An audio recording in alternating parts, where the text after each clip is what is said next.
Agora são 8h25. Pesquisa do Centro de Estudos da Metrópole, SEM, um dos centros de pesquisa, inovação, difusão da Fundação de Amparo e Pesquisa do Estado de São Paulo, FAPESP, mostra que as diferenças de renda aumentaram entre os que estão na base e no topo da pirâmide dos ganhos, ou seja, a desigualdade de renda no Brasil aumentou. O trabalho é do Rogério Barbosa, ele que é pesquisador desse Centro de Estudos da Metrópole, da FAPESP. Tudo bem, Rogério? Está aqui em nossos estúdios. Bom dia. Obrigado por me receber, Marilu e Grau. Então, bom, Rogério, vamos falar aqui, quando a pessoa desiste, né, de procurar emprego, né, que é o desalento, mais o desemprego e mais a informalidade, né, segundo a sua pesquisa, esses fatores que afetaram em cheio aí a desigualdade social no Brasil? Sim, a partir de 2014, no final de 2014, início de 2015, a crise econômica acaba afetando bastante o mercado de trabalho e uma série de pessoas perde seus empregos e passa a contabilizar no número de desempregados. Existe um pessoal que a gente não contabilizava anteriormente pelas medidas anteriores do IBGE, que a gente chamou de desalentados, que são indivíduos que procuraram emprego por tanto tempo, acabaram desistindo disso e agora já não parecem fazer parte da população economicamente ativa de acordo com as medidas anteriores. No entanto, eles são uma espécie de desempregados de longo prazo, né?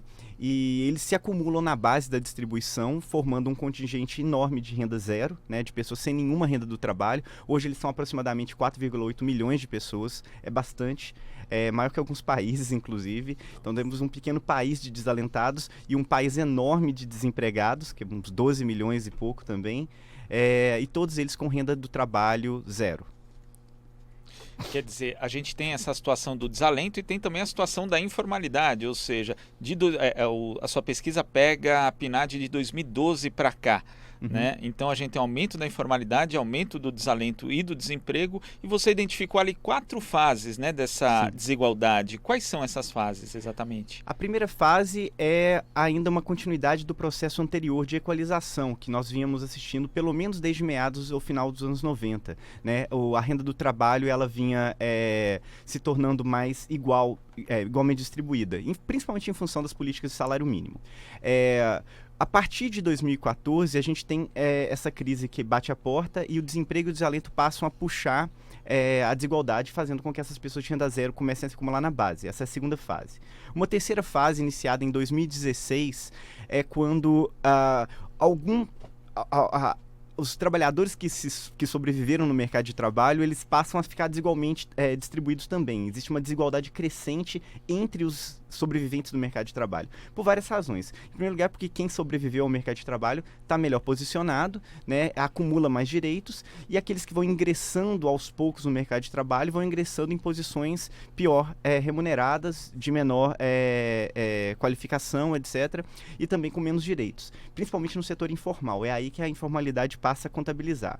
E agora que, nessa última fase, que é a atual, com o desemprego um pouco estagnado, ele passa a diminuir a taxas muito pequenininhas, mesmo com a série dessazonalizada, o que resta mesmo é o crescimento da desigualdade entre trabalhadores. A gente tem postos cada vez mais precários sendo gerados, informais ou formais de baixa qualificação e baixa remuneração. Agora, a gente está vendo aqui na tua pesquisa que os que ganham mais estão ganhando mais ainda e aqueles que ganham mais estão ganhando menos ainda. Quer dizer, essa diferença, né? Esse percentual é gritante. Eu estava vendo aqui, eu queria que você falasse desse percentual, né? De quem está no topo e quem está na base, né? Quanto que os pobres perderam mais ainda e os ricos se enriqueceram nesse período. Eu acho que, eu diria que a situação é um pouco pior até do que minha pesquisa consegue detectar, por várias razões. A primeira é porque eu estou trabalhando com renda do trabalho. E as pessoas que recebem renda do trabalho não são exatamente ricas. Você tem, obviamente, rendas do trabalho acima de 20, 30, 40 mil, né? São rendimentos realmente elevados, e a partir de uns 30 mil você já faz parte do 1% mais rico, e enfim. Mas o grosso dos mais ricos mesmo recebem fontes alternativas, como por exemplo de propriedade, aluguel, juros, dividendos, né, lucro e etc. Então, essas pessoas não estão abordadas nessa pesquisa. A PNAD ela não capta muito bem o que está acontecendo no topo da distribuição. Fontes alternativas de informação mostram que a desigualdade no topo, principalmente puxada por esse tipo de renda que não é do trabalho, também está aumentando. O que a gente está vendo aqui nessa pesquisa é que é como se os sobreviventes do mercado de trabalho, mesmo não sendo extremamente ricos, já passam a se distanciar dos demais. Então, pessoas com emprego protegido passam a ser uma espécie de privilegiados. Mas eles não são de fato. São pessoas que eventualmente têm empregos públicos na área de saúde e educação, alguns na administração pública, mas não são a maioria. E nos setores financeiros existe a única coisa que não é pública, que também tem deixado os trabalhadores um pouco mais protegidos, é o pessoal do setor financeiro, assim, trabalhar em banco, etc., que também não significa que você é o banqueiro. Então, o que está havendo na distribuição da renda do trabalho é uma distância entre os empregos protegidos e as pessoas simplesmente sem emprego ou desprotegidas. A desigualdade total é ainda pior quando a gente inclui na conta os rendimentos não do trabalho. Perfeito. Acho que eu vou acrescentar aqui os dados, pode ser? Claro. Da sua pesquisa, né? Que claro. É percentual, que mostra bem aqui essa desigualdade. Né? Em meados de 2014, os 50% mais pobres se apropriavam de cerca de 5,7% de toda a renda do trabalho. No primeiro trimestre de 2019, não é isso? Uhum. Esse índice, que era 5,7%, passou para 3,5%, não é isso? E para esse grupo, essa redução de apenas 2,2 pontos percentuais representa, em termos relativos, uma queda de quase 40%. Exatamente. Isso é em função desse acúmulo de pessoas com renda zero. Se a gente tomar toda a população adulta que compõe essa força de trabalho expandida, né, quer dizer, as pessoas que trabalham, que estão ofertando trabalho, as pessoas que estão ofertando trabalho e não conseguiram vender, os desempregados, e os que desistiram no meio do caminho, que são os desalentados. Somando tudo isso, você tem esse contingente muito grande de renda zero. Quando a gente faz a média da renda dessas pessoas, né, dos 50% mais pobres, devido ao acúmulo de pessoas com renda zero, a renda média deles é de R$ 98,00 mensais. 98, deixa eu olhar o número correto, 98,96. É muito baixo. Se a gente faz a média incluindo apenas os que trabalham, aí é um pouquinho, assim, é razoavelmente maior, mas também não é muito grande. É de R$ 798,00, 800. Até menor do que o salário mínimo. Então, isso significa que os 50% mais pobres, do ponto de vista da renda do trabalho, são realmente pessoas em situação precária mesmo, né? No topo, né, entre os 10% mais ricos, né, a renda média é de R$ 8.000. Quer dizer, é uma renda razoável para qualquer parâmetro, obviamente, mas não significa que você vai ter necessariamente uma casa própria, não significa que você vai ter necessariamente um carro, depende do custo de vida e do lugar que você mora. Numa cidade como São Paulo, R$ 8.000 te permite ter uma vida folgada, com certeza, mas você não é proprietário do seu negócio necessariamente, você não é proprietário da sua casa e não necessariamente vai deixar também herança para os seus filhos.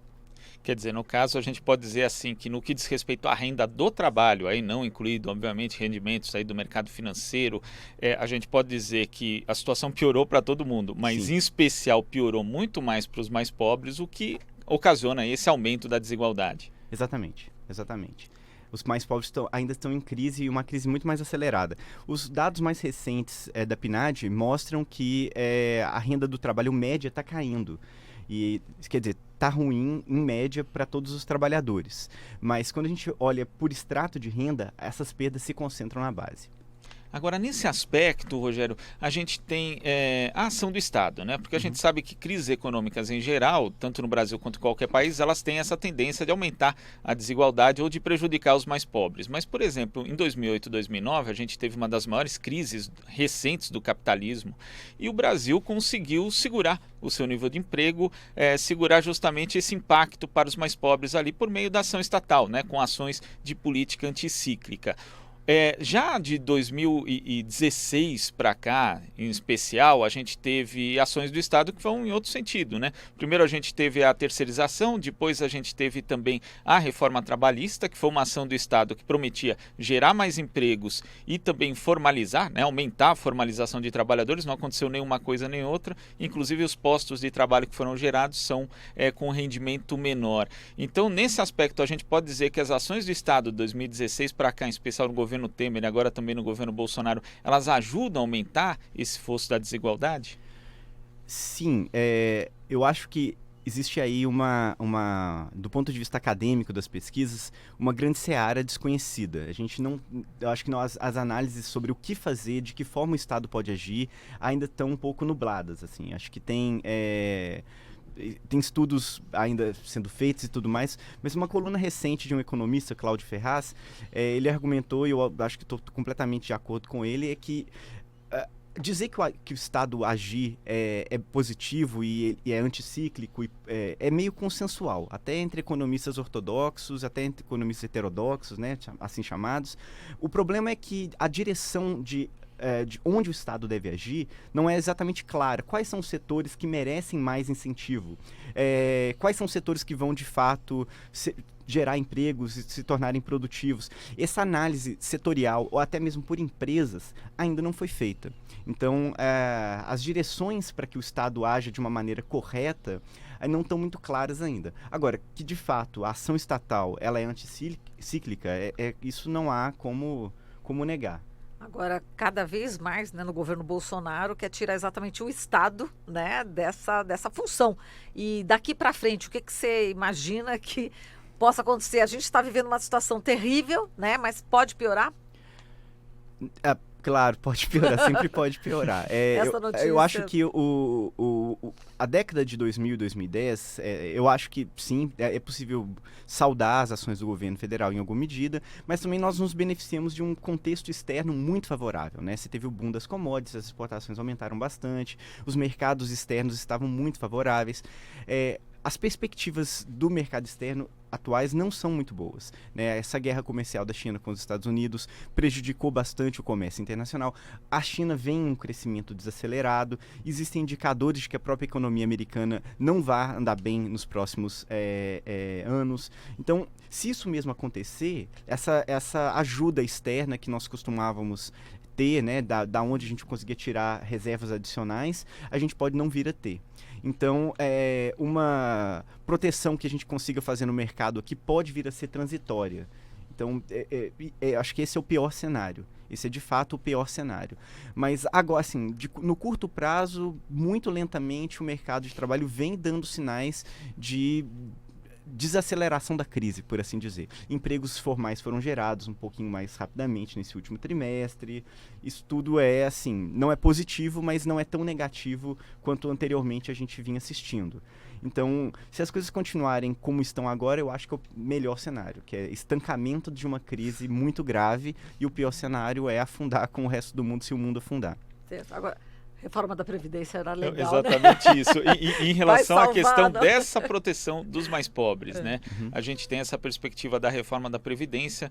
E não só a reforma da Previdência, tem algo que é pouco falado, a gente até comenta aqui no jornal, mas que é, por exemplo, essa operação chamada de pente fino do governo federal em relação, que já existia ali no governo Temer, foi consolidada, incrementada no governo Bolsonaro, mas ela aqui na prática, segundo muitos especialistas, cerceia o direito a benefícios de boa parte da população justamente mais pobre, né? Como é que a gente vai ver essas pessoas entregues ao mercado informal ou então formalizados segundo a base da reforma trabalhista, que é ser formalizado numa condição muito pior do que a que existia e sem direito a benefícios ou com muito mais dificuldade para acessar esses benefícios da Previdência Social? Que quadro que a gente pode desenhar aqui num futuro a curto prazo e também a médio prazo no Brasil? Olha, eu não consigo fazer uma previsão assim com clareza. Isso aí realmente seria especulação da minha parte. Mas eu acho que vamos ter informações sobre isso em breve, pelo menos dados disponíveis para que a gente produza análises interessantes daqui a pouco, né? A PNAD, ela tem divulgações mensais e trimestrais e uma divulgação maior anual. Essa divulgação maior anual vai provavelmente sair agora no meio de outubro, então daqui a uns dias. E essa divulgação traz as rendas dos benefícios assistenciais e previdenciários. A PNAD de divulgação mensal e trimestral só trazem renda do trabalho. Então, o enfoque aqui, privilegiando a renda do trabalho, tem a ver com isso, a falta de dados atualizados sobre as outras fontes de rendimento. Bom, eu não sei como tem comportado os benefícios assistenciais nesses últimos tempos, quer dizer, no último ano, porque ninguém tem dado sobre isso ainda. Eu não saberia dizer. É possível, sim, antever que essa operação pente fino, da forma como pelo menos se anuncia, possa ter um problema. A reforma da Previdência, ela só vai trazer impactos distributivos no longo prazo, né? Sobre o mercado de trabalho, num prazo um pouco mais alongado de alguns anos, porque de fato a economia que o Estado faz com o gasto previdenciário pode vir a ser investido ou não no mercado de trabalho em outros lugares. Então isso pode aliviar um pouco da desigualdade de mercado de trabalho no prazo, enfim, de uns 5 anos ou um pouco mais. Agora, no longo prazo, a desigualdade entre as pessoas que recebem previdência ainda não é possível ser medida. Isso pode piorar ou pode ter efeitos distributivos, enfim, Negativo, não sei muito bem ainda. Isso tem que ser avaliado. Algumas estimativas indicam que os impactos distributivos da reforma da Previdência são nulos. Eles não vai nem piorar e nem melhorar. Então a gente tem uma perda. Isso não significa que ela não tem, não significa algo ruim para o trabalhador. Significa que do ponto de vista da renda, ela não causa todos os malefícios que a gente talvez pudesse esperar. Mas pode ser que, do ponto de vista de direitos, enfim, ou de outras formas, ela possa causar impactos também. Acho que não sei se eu fui muito claro. Assim, em termos de algo que você até cita no trabalho, e que vários estudos apontam como fundamental para a redução da desigualdade no Brasil, a redução recente, né, que a gente teve antes desse período que você aponta, que é a política de valorização do salário mínimo. Agora a gente tem uma dúvida em relação a isso, a gente já sabe que não vai continuar como estava, né? E mais o que se acena é a correção só pela inflação. Que impacto isso pode ter na redução da desigualdade no Brasil? Não, isso sim, isso eu acho que tem um impacto... existem vários cenários possíveis, né? Se a gente simplesmente adota uma regra de correção pela inflação, os impactos distributivos são catastróficos, né? Os ganhos da base em velocidade maior do que a inflação é o que basicamente promoveu a equalização nos anos 2000 e 2010, né? Isso realmente teve um impacto distributivo muito positivo, principalmente porque o salário mínimo ele indexa diversos outros pagamentos, inclusive benefícios assistenciais, o BPC, até o Bolsa Família, ele é uma fração do salário mínimo, e a Previdência, porque a grande maioria das pessoas que recebem previdência são pessoas que recebem no valor de um salário mínimo, sejam os benefícios rurais ou mesmo urbanos, né? Então, isso é muito equalizador. Agora, tem um cenário alternativo que é a anulação completa de regras de reajuste do salário mínimo, que é alguma coisa que o Paulo Guedes anunciou. Curiosamente, parece que isso pode gerar coisas muito ruins, mas o conhecimento que a gente tem acumulado de ciência política mostra que o resultado disso pode ser no sentido contrário. Geralmente, quando o salário mínimo está em aberto à discussão, os parlamentares disputam o eleitorado com base nos ganhos que eles podem fornecer via salário mínimo. Então, os parlamentares que tentam conquistar o seu eleitorado, eles tentam aumentar o salário mínimo naquela direção. Não é à toa que no começo do governo Lula, por exemplo, uma das pessoas que mais endossou aumentos muito maiores do que a inflação foi o Rodrigo Maia, do PFL na época. Quer dizer, o PFL estava endossando aumentos do salário mínimo. Por quê? Porque ele estava tentando competir eleitoralmente com o PT e disputar um eleitorado que estava atento a essas mudanças e que poderia identificar o partido dele como sendo o benfeitor da vez, né? Então, abrir o salário mínimo para discussão, retirando qualquer regra, gera resultados um pouco dúbios, mas o que a gente conhece, pelo menos desde a estabilização que o Plano Real proporcionou, é que isso geralmente gera resultados desfavoráveis para o partido do governo. Então é possível que o Bolsonaro venha a perder para a oposição ou mesmo para os seus aliados nas tentativas de regular o salário mínimo abaixo da inflação, caso ele venha a ser completamente desregrado. Caso fique em aberto, essa discussão vá só para o Congresso Nacional. Isso é resultado da pesquisa de um pesquisador do Centro de Estudos da Metrópole, também o Paulo Flores, e recentemente foi discutido em público pela Marta Rett, que é a nossa diretora. Agora, esses dados, né, científicos, a gente acaba visualizando nas ruas também, por exemplo, muitos moradores de rua, aquelas pessoas que estão sem emprego, enfim, ou no desalento, ou acabam realmente não tendo outra opção a não ser a rua. Quer dizer, a gente consegue visualizar, né? Você sente isso também, Rogério? Eu não tenho dados sobre os moradores de rua, mas eu vi, tem uma pesquisa recente, eu não acompanhei, mas realmente aumentou bastante. A minha experiência pessoal acho que é a mesma de vocês, assim, a gente realmente teve um aumento muito grande. Acho que em São Paulo a coisa fica um pouco mais explícita, porque é uma cidade muito grande, geralmente tem muitos moradores de rua mesmo, e eles se concentram nas regiões centrais, né? Porque as regiões centrais são as que têm maior fluxo de pessoas, eles podem obter tanto mais segurança quanto, eventualmente, dinheiro, etc. Mas a busca de dormir em lugares movimentados é para se precaver de ataques, etc., que acontecem, né? Mas teve também aquela Operação Nova Luz, aquela, né, assim, no meio da tentativa de proteção dessas pessoas e tudo mais, aquelas ideias de revitalização do centro de São Paulo acabaram fazendo com que eles fossem expulsos de lá, e eles se dispersaram pela cidade, isso que aumentou o número de moradores de rua em vários bairros ao redor do centro, né? Então, quem mora nessas regiões sentiu um aumento, mas não necessariamente ele é um aumento demográfico do número dessas pessoas. Eu não saberia relacionar isso com a crise econômica, porque a pobreza é uma coisa, os moradores de rua, eles têm outras coisas adicionais, tem a ver com a estrutura familiar, que pode ter a ver com crise econômica, tem a ver com saúde, tem a ver com abandono, às vezes tem a ver com o uso de drogas. Então, uma série de outros problemas sociais. Além do trabalho. Além do trabalho. Da falta do trabalho. Exatamente. E em termos de ação do Estado, o que você acha que poderia ser feito para a gente voltar, na verdade, a ter essa retomada da redução da desigualdade como a gente tinha até 2014? Essa é uma pergunta muito, muito importante.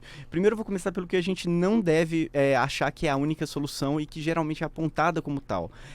Investimento em educação. Educação é importantíssimo, não há dúvida, ela tem que continuar sendo emplacada como um direito, em primeiro lugar, e também como fomento às capacidades produtivas. No entanto, a educação ela só funciona no longo prazo. É quando as novas gerações mais educadas substituem as antigas no mercado de trabalho, é que a gente vê como é que o impacto distributivo ocorre, né? Mas nesse contexto de crise agora, dizer para os trabalhadores se qualificarem não faz o menor sentido, né? O mercado está em baixa, a demanda dos empregadores está baixa, não é uma crise de falta de qualificação, ela tem muito mais a ver com um desaquecimento da economia, que é outra coisa. Então, apontar para a educação como essa solução, em especial de curto prazo, é falacioso, não é por aí. Então, assim, acho que essa é a coisa principal. Assegurar uma política do salário mínimo é também importante e eu acho que isso funciona no curto prazo, sim. Né? Então, o problema é que a regra atual ela se baseia no crescimento econômico dos anos anteriores, né? E de 2 anos anteriores. Então, como a gente não tem visto crescimento nenhum e a inflação está em baixa, a correção da inflação sozinha não dá muitos ganhos distributivos.